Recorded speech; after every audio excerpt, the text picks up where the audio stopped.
মানুষ আমরা কেউ ভুলের ঊর্ধ্বে না। দল হিসাবে আমরা দাবি করি না যে আমরা ভুলের ঊর্ধ্বে।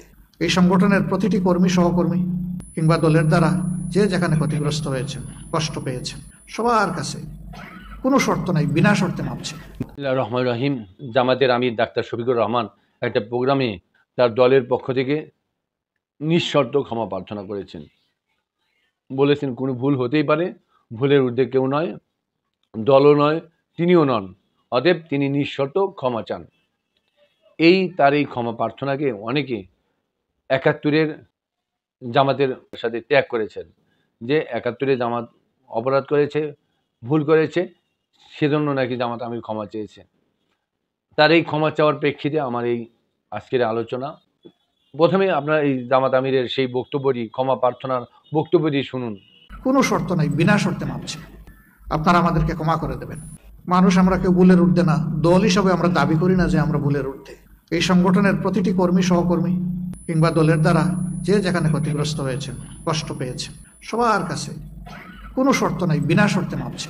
যদি এই দেশের সেবা করার দায়িত্ব আমাদের উপরে আসে, আমরা ইনশাআল্লাহ প্রতিশোধের রাজনীতির অবসান ঘটাবো। দলের পক্ষ থেকেও জাতির কাছে ক্ষমা প্রার্থনা করেছেন, কিন্তু এটি একান্তই, আমি মনে করি একান্তই তার ব্যক্তিগত ক্ষমা প্রার্থনা। তিনি জামাতের আমির হতে পারেন, ক্ষমা প্রার্থনা একান্তই তার ব্যক্তিগত ব্যাপার। তিনি প্রতিহিংসার রাজনীতি চান না, তার সকল বক্তব্যেই এই কথা তিনি পরিষ্কার করেছেন। এটি তার ব্যক্তিগত চেতনা।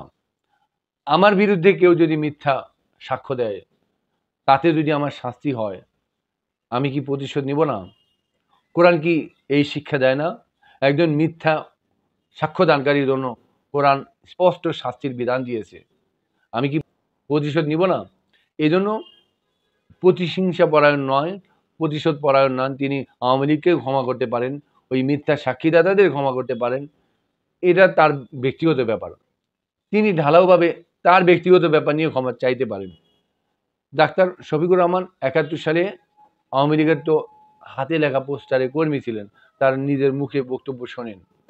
৭০-এর নির্বাচন হয়, তখন আমরা স্কুলের ছাত্র, তখন ছিল লেটার প্রেস, ওই অক্ষরগুলো বসাইয়া তখন ছাপাখানায় ছাপত, পোস্টারও ছাপত। এরকম এটাও পর্যাপ্ত ছিল না, শুধু থানা হেডকোয়ার্টারে ছিল। ৭০-এর এই নির্বাচনের সময় নৌকার সিল বানায় আনা হয়, আর পোস্টারগুলো আমরা হাতে লিখতাম, হাতে লিখে আমরা দিতাম। আমাদের চেয়ে যারা সিনিয়র তারা গিয়ে ওগুলো লাগাইতেন বিভিন্ন জায়গায়। তো সেই অর্থে আমি ছাত্রলীগের ৭০-এ হাতে লেখা পোস্টারের কর্মী। তখন আমার ছাত্রলীগ কি আর রাজনীতি কি তা হয়তো বুঝি না ভালো করে, সবার সাথে এই স্রোতের তালে এটা করেছে। একজন ছাত্রলীগের কর্মী হিসেবে ৭১ সালে জামাতের পক্ষ থেকে ক্ষমা প্রার্থনা করতে পারেন। তার এই ক্ষমা প্রার্থনাকে অনেকেই, যেহেতু জামাতের সাথে ত্যাগ করেছেন, কেউ ত্যাগ করতেই পারেন। আমি তো সত্য জানি, আমার যতটুকু ধারণা, সত্য ধারণা, আমি তো এইটা মানি না। কারণ কি জানেন, ৭১ সালে জামাতের নেতৃবৃন্দ এক একজন সিপাহ সালার ছিলেন। নবম সেক্টর কমান্ডার মেজর জলিলের মতো জামাতের প্রতিটি কর্মী, প্রতিটি নেতা এক একজন মুক্তিযোদ্ধা ছিলেন। এটা আমার চেতনা, আমার বক্তব্য। মেজর জলিল যেমন সেক্টর কমান্ডার হয়েও ৭১ সালে ভারতের দেয়া ওই বৈষম্যের খেতাব থেকে বঞ্চিত হয়েছেন, তেমনি জামাতের প্রতিটি নেতা, প্রতিটি কর্মী একটা মিথ্যা অপপ্রচার এবং মিথ্যা অপবাদের শিকার হয়েছেন।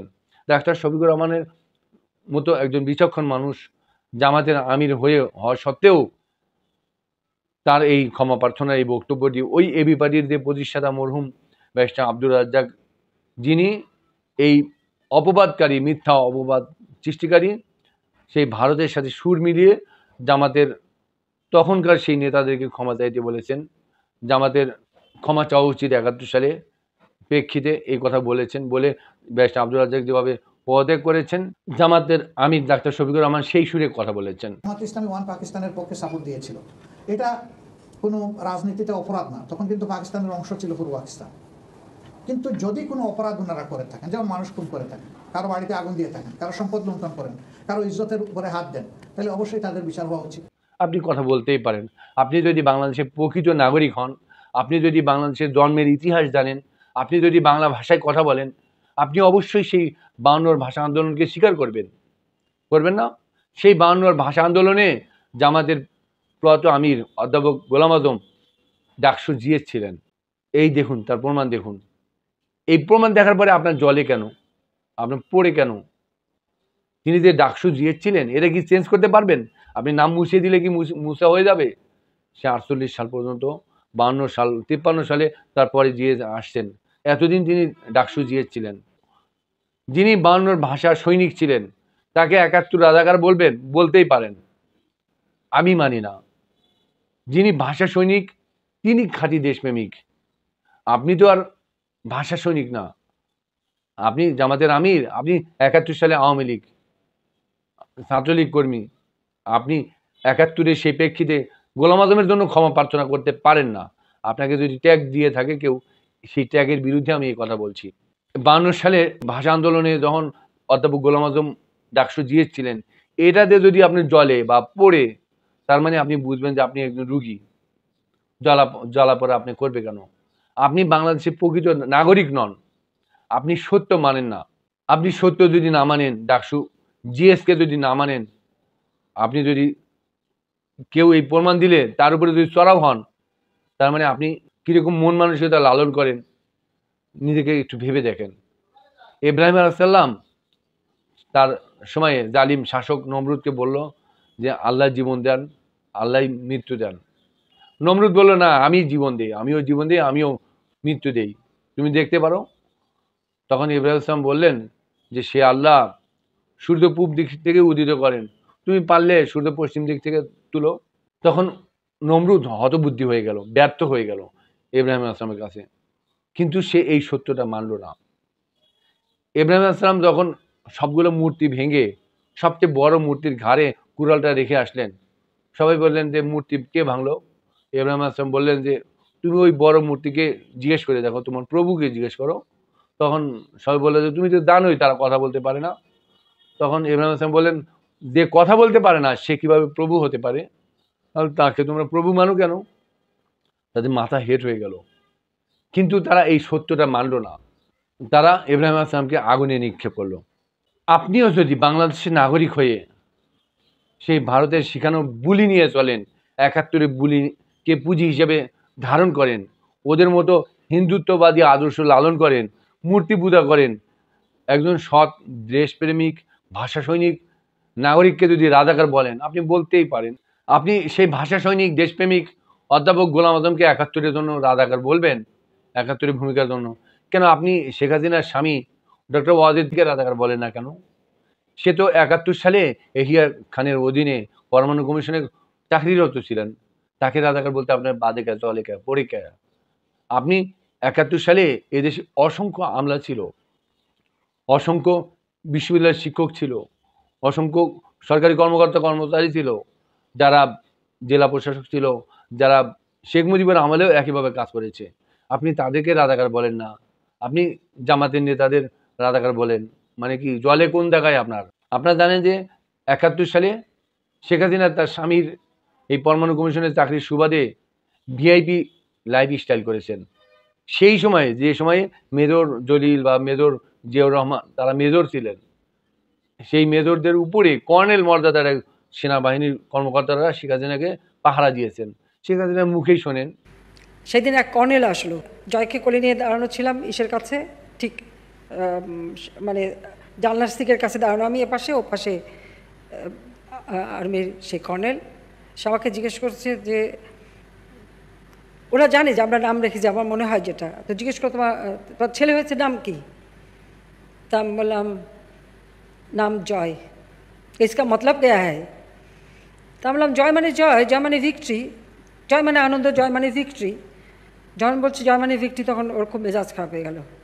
ও ঘুরে যখন চলে যাওয়ার সময় বলতেছে और एक नमरूद पैदा हुआ। যাদের এরকম পাক বাহিনীর সাথে এত ওতপ্রোত সংশ্লিষ্টতা ছিল তাদেরকে রাজাকার বলেন না, আপনি এসে জামাতের সেই 52 ভাষা সৈনিককে রাজাকার বলেন। তার মানে কি?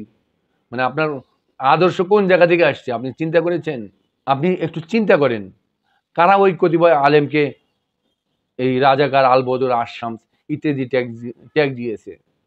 কারা এদেশের 7.5 কোটি মানুষকে, বীর মুক্তিযোদ্ধাদের বঞ্চিত করে মাত্র 669 জনকে বীরুত্তম, বীর বিক্রম, বীর প্রতীক খেতাব দিয়েছে?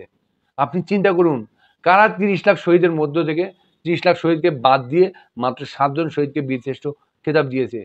আপনি ওই মিথ্যুকদের ভাষায় যদি একজন ভাষা সৈনিক, দেশপ্রেমিক, প্রয়াত অধ্যাপক গোলাম আজমকে রাজাকার বলেন, আপনি তো বলতেই পারেন, আপনি তার জন্য ক্ষমা চাইতেই পারেন।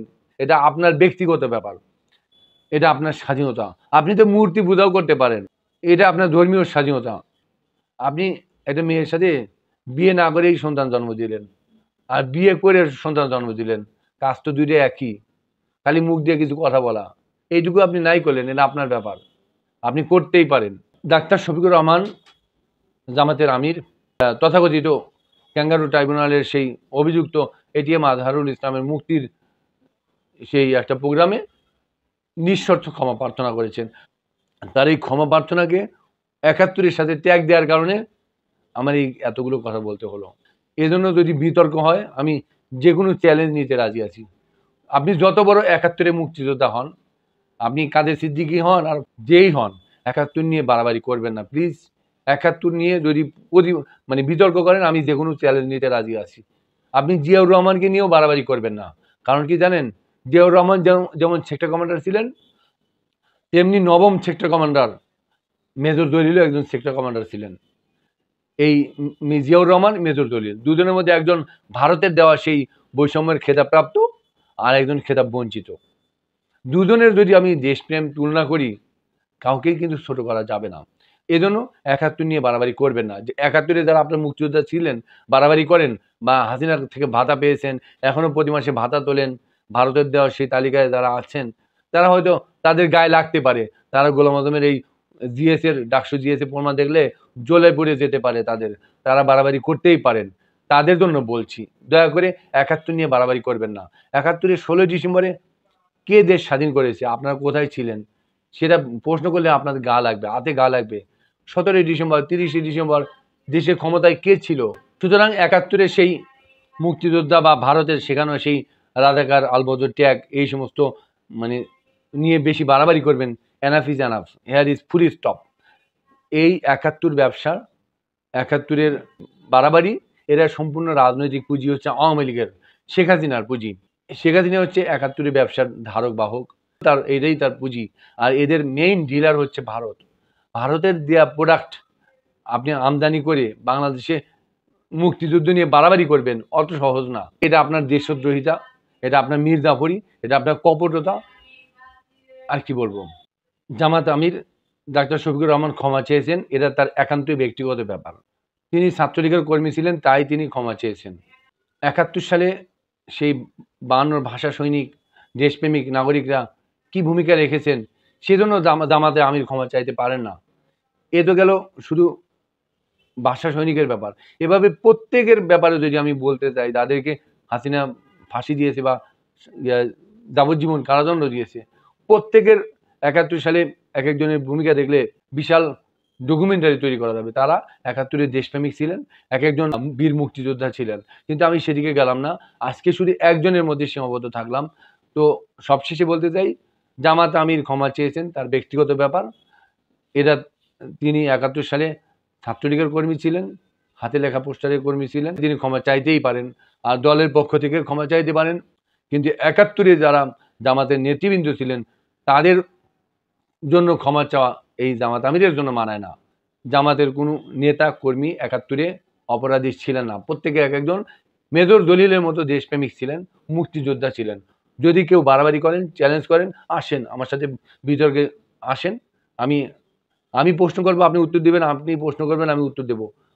কোনো জামাত নিয়ে বাড়াবাড়ি করবেন বা ৭১ নিয়ে আপনি বুলিয়া ওড়াবেন, এইটা বাংলাদেশে বন্ধ। ২৪-এর যে আমাদের বিপ্লব হয়েছে, তুমি কে আমি কে, রাজাকার রাজাকার, এটা আমাদের বড় হাতিয়ার। সেই হাতিয়ার দিয়ে আমরা এই ৭১-এর ব্যবসার ধারক বাহক, ৭১-এর ডিলার ভারতকে আমরা খেদিয়েছি, ওদের প্রোডাক্টকে বন্ধ করেছি বাংলাদেশে। ২৪-এর এই বিপ্লবের পরে ৭১-এর বৈষম্য নিয়ে আবার কেউ বাড়াবাড়ি করলে, এনসিপির দু একজন নেতা আছে, ওই পাটোয়ারি টাটোয়ারি আবাল নেতা আছে, তারা যদি বাড়াবাড়ি করে, তারাও আস্থা করে নিক্ষিপ্ত হবে। কিন্তু ২৪-এর বিপ্লব ঠিকই জাগ্রত হবে। এক সময় বাংলাদেশের ২৪-এর বিপ্লবই হবে প্রকৃত বিপ্লব, আর ৭১-এর ইতিহাস, সঠিক ইতিহাস বাস্তবায়ন হবে। ততক্ষণ আমরা ওয়েট করলাম। ধন্যবাদ।